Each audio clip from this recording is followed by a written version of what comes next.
बिस्मिल्लाहिर्रहमानिर्रहीम। मुअज़्ज़िज़ दोस्तों, अस्सलाम वालेकुम। उम्मीद करता हूँ आप सब खैर व आफियत से होंगे। 3 भाइयों का एक अजीब किस्सा। सदका बिन मरदास ने अपने वालिद से रिवायत की है कि अंताकिया के मज़ाफ़ात में मैंने एक ऊंची जगह पर 3 कब्रें देखीं।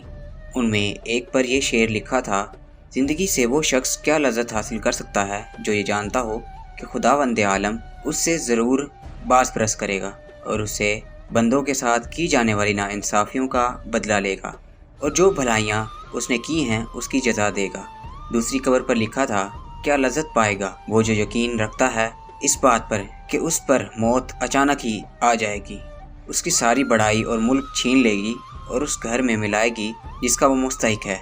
तीसरी कब्र पर लिखा था, कैसे मज़े लूटेगा वो जिसका रुख ऐसी मंजिल की तरफ है जिस पर उतरना जवानों को बूढ़ा कर देता है, जो चेहरे के नकूश को बहुत जल्द मिटा देता है और जिसके जोड़ वो सीधा हो जाएंगे। ये तीनों कब्रें एक सफ़ में कोहान की शक्ल में बनी हुई थी। रावी कहता है कि मैं एक बूढ़े के पास जाकर बैठ गया और उससे कहा, मैंने तुम्हारी बस्ती में एक अजीब बात देखी। उसने कहा, क्या देखा? मैंने वाक़या बयान किया। उस बूढ़े शख्स ने कहा, इनका किस्सा इससे ज़्यादा ताज्जुब खेज़ है जो तुमने उनकी कब्रों पर देखा। मैंने कहा, सुनाओ क्या है? उसने कहा, ये 3 भाई थे। इनमें से एक बड़ा ओहदेदार था जो बादशाह के साथ रहता था, शहरों और लश्करों के इंतज़ाम पर मामूर था। दूसरा एक मालदार ताजिर था, वो भी बादशाह के खास लोगों में था। तीसरा एक इबादत गुजार था जो इबादत के लिए अपने आप को फारिग किए हुए था। उस इबादत गुजार की मौत करीब आई तो उसके भाई उसके पास जमा हो गए। ये दोनों अपने आबिद भाई के पास आए जब उसका आखिरी वक्त था। दोनों ने उस आबिद से कहा कि कुछ वसीयत कर लो। उसने कहा, अल्लाह की कसम, मेरा कोई माल नहीं है कि मैं कुछ वसीयत करूं, ना मेरा किसी पर कर्ज है जिसके लेने की वसीयत करूं।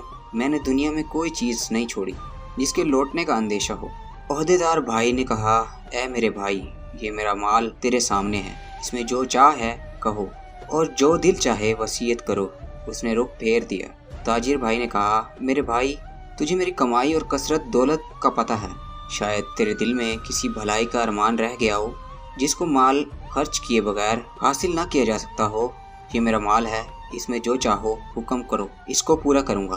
वो उन दोनों की तरफ मतवज्जा हुआ और कहा, मुझे तुम्हारे माल की कोई ज़रूरत नहीं है, लेकिन मैं सिर्फ एक इकरार तुमसे लेना चाहता हूँ जिसमें तुम वादा खिलाफी ना करना। उन्होंने कहा, वो क्या है? उसने कहा, जब मैं मर जाऊँ तुम मुझे गुस्ल दो और कफन पहना कर एक ऊंची ज़मीन में दफन कर दो और मेरे कब्र पर लिख देना, ज़िंदगी से वो शख्स क्या मज़ा ले सकता है जो ये जानता हो कि खुदावंद आलम उससे बाज़ परस करेगा और उससे बंदों के साथ नाइंसाफ़ी का बदला लेगा और नेकियों की जज़ा देगा। जब ये काम कर दो तो रोज़ाना मेरी कब्र पर आना, शायद तुम्हें नसीहत नसीब हो। उन्होंने इसकी मौत के बाद ऐसा ही किया और उसका ओहदेदार भाई अपने लश्कर के साथ कब्र पर आता और उतरकर उन अशार को पढ़ता और रोता। जब तीसरा दिन हुआ तो लश्कर के साथ हस्बे मामूल आया और उतर कर रोने लगा। फिर जब वापसी का इरादा किया तो उसने कब्र के अंदर से धड़ाम की आवाज़ सुनी। करीब था कि उसका दिल उससे फट जाता। चुनांचे वो घबराहट और खौफ के साथ वापस हुआ।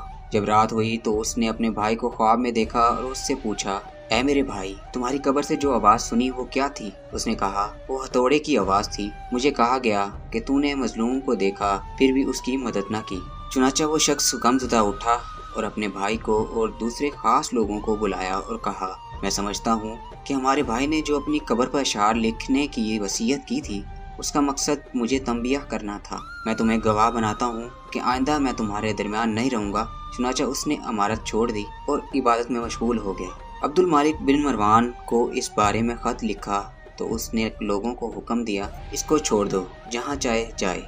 चुनांचे वो पहाड़ों और सिराहों में रहता रहा यहाँ तक कि उसकी मौत आई और वो चरवाहों की एक जमात के साथ था। उसके भाई को खबर हुई तो वो हाजिर हो गया और कहा, ऐ मेरे भाई, कोई वसीयत नहीं करनी? उसने कहा, क्या वसीयत है? कोई माल नहीं जिसमें वसीयत करूं, लेकिन एक वादा है, वो ये है कि जब मैं मर जाऊं तो मेरी कब्र तैयार करके मुझे मेरे भाई के पहलू में दफना देना और मेरी कब्र पर लिख देना। कैसे लज़्ज़त पाएगा वो शख्स जिसको यकीन हो कि बहुत जल्द उस पर मौत अचानक आ जाएगी और उससे अजीम मुल्क और तमाम बड़ाई छीन लेगी। उस कब्र में उसको ठहराएगी जिसका वो बासी होगा। फिर 3 दिन तक मेरे पास आना और मेरे लिए दुआ करो, शायद अल्लाह ताला मुझ पर रहम फरमा दे।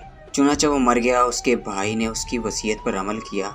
जब उसकी कब्र पर तीसरे दिन आया, दुआ की और रोया। پھر جب واپس ہونے لگا تو اس نے ایک شدید آواز سنی جس سے اس کی عقل زائل ہونے کے قریب ہو گئی اور وہاں سے بے چین ہو کر لوٹا۔ رات کو اس نے اپنے بھائی کو خواب میں دیکھا۔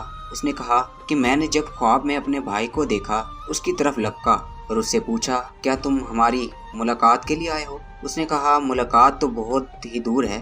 میں نے کہا میرے بھائی تیرا کیا حال ہے؟ اس نے کہا خیریت سے ہوں۔ توبہ کتنی خوبیوں اور بھلائیوں کی جامع ہے۔ میں نے کہا میرا دوسرا بھائی کیسا ہے؟ اس نے کہا وہ تو نیک پیشواؤں کے ساتھ ہے۔ میں نے کہا ہمارا کیا حل ہوگا؟ اس نے کہا جس نے دنیا اور آخرت کے لیے جو کچھ کیا ہے وہ دیکھ لے گا، بس تم اپنی مالداری کو فقیری سے پہلے غنیمت سمجھو۔ راوی کا بیان ہے اس نے دنیا سے کنارہ کشی اختیار کر لی، اپنے مال کو تقسیم کیا، جائیداد بانٹ دی اور اللہ تعالیٰ کی عبادت میں لگ گیا۔ اس کا ایک بیٹا بڑا ہو کر ایک خوبصورت اور باکمال نوجوان بنا اور تجارت شروع کی، یہاں تک کہ تجارت میں ایک اہم مقام حاصل کیا۔ اس کے باپ کی موت قریب آئی۔ اس نے اپنے باپ سے کہا ابا جان وصیت نہیں کرتے؟ اس نے کہا اے میرے بیٹے تیرے باپ کا کوئی مال ہی نہیں جس میں وصیت کرے، لیکن میں تجھ سے ایک وعدہ لیتا ہوں کہ جب میں مر جاؤں تو مجھے اپنے چچوں کے ساتھ دفنا دینا اور میری قبر پر یہ شعر لکھنا، کیسے مزے لے سکے گا زندگی سے وہ جس کا رخ ایسی قبر کی جانب ہے جس کی گھاٹ نوجوانوں کو بوڑھا کر دیتی ہے اور چہرے کا رنگ اڑا دیتی ہے اور جلدی جلدی جسم اور جوڑوں کو بوسیدہ کر دیتی ہے۔ جب یہ کرو تو اس کے بعد 3 دن تک تم میرے پاس آ جایا کرنا اور میرے لیے دعا کرنا۔ اس نوجوان نے وصیت پر عمل کیا۔ جب تیسرا دن ہوا تو اس نے ایک آواز سنی جس سے اس کی جلد سکڑ گئی اور رنگ اڑ گیا اور بخار چڑھ گیا اور واپس گھر آ گیا۔ رات کو خواب میں اس کا باپ آیا اور کہنے لگا میرے بیٹے تم ہمارے پاس آنے کے نزدیک ہو اور موت قریب ہے، بس تم اپنی سفر کی تیاری کر لو اور کوچ کا بندوبست کرو اور اپنا سامان اس گھر سے باندھ لو جس سے تمہیں نکلنا ہے، اس گھر کی طرف جس میں تمہیں جانا ہے، اور دھوکے میں نہ رہو کہ لمبی لمبی امیدیں لگا کے جیسے تم سے پہلے لوگ دھوکے میں رہے اور اپنی آخرت کے معاملے میں کوتاہی کی، نتیجہ موت کے وقت ان کو شدید ندامت لاحق ہوئی۔ چنانچہ ان کو افسوس نے کچھ فائدہ پہنچایا اور نہ ہی کوتاہیوں پر شرمندگی نے اس کو اس کے شر سے نجات دلائی جس کا سامنا وہ کریں گے۔ قیامت کے دن اپنے بادشاہ کی طرف سے اے میرے بیٹے جلدی کرو جلدی کرو جلدی کرو۔